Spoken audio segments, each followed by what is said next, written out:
El de Glasnevin no és un cementiri qualsevol, i és que d'ençà de la seva obertura al 1832, allà s'hi ha anat enterrant la crème de la crème de la societat irlandesa amb noms tan il·lustres com Michael Collins, Eamon de Valera, Charles Stewart Parnell o Daniel O'Connell. En aquest darrer cas, l'emancipador dels catòlics d'Irlanda hi té una torre dedicada i tot. L'O'Connell Tower, d'estil celta malgrat que fou construïda en època moderna, més concretament el 1855, va patir un atemptat el 1971 que en va destruir l'interior i l'autoria del qual encara no s'ha esclarit, malgrat que tot indica que va ser obra d'un grup paramilitar unionista com a represàlia per l'explosió que, 5 anys abans, havia destruït el pilar dedicat a l'almirall Nelson al carrer O'Connell. Afortunadament, l'explosió no va ensorrar la torre, però hi va causar desperfectes, essent la cripta l'únic lloc que en va sortir gairebé il·lès. Després, durant 47 anys, va romandre tancada i no va ser fins al 2018 quan va reobrir un cop acabats els treballs de restauració que s'hi havien dut a terme durant uns quants anys,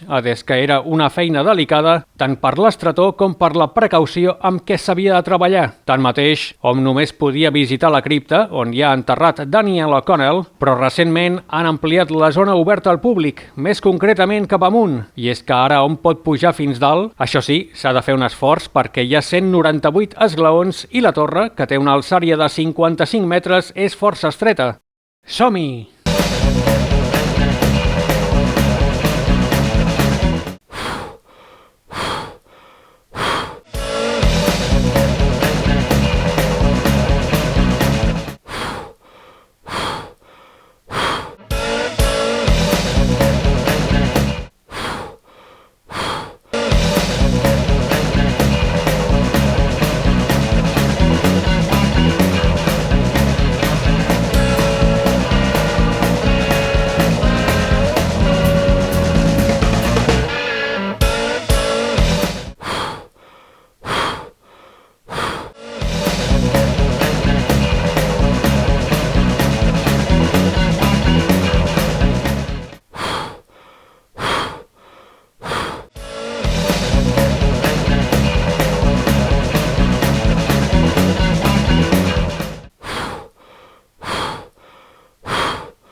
Amb tot, l'esforç paga la pena perquè, un cop dalt, hom pot gaudir d'unes vistes panoràmiques sobre Dublín a l'altura del Gravity Bar de la Guinness. Tornant a la cripta, hi ha qui diu que tocar el taüt d'O'Connell du bona sort. Així doncs, el cementiri de Glasnevin amplia l'oferta d'experiències i, ben segur, continuarà sent un punt d'atracció turística de primer ordre. En aquest sentit, ja atrau molta gent interessada en el passat polític d'Irlanda, sobretot els convulsos anys 10 i 20 del segle passat, així com l'ambient celta que respira el cementiri, no només per la torre, sinó per l'alta quantitat de creus celtes que hi ha.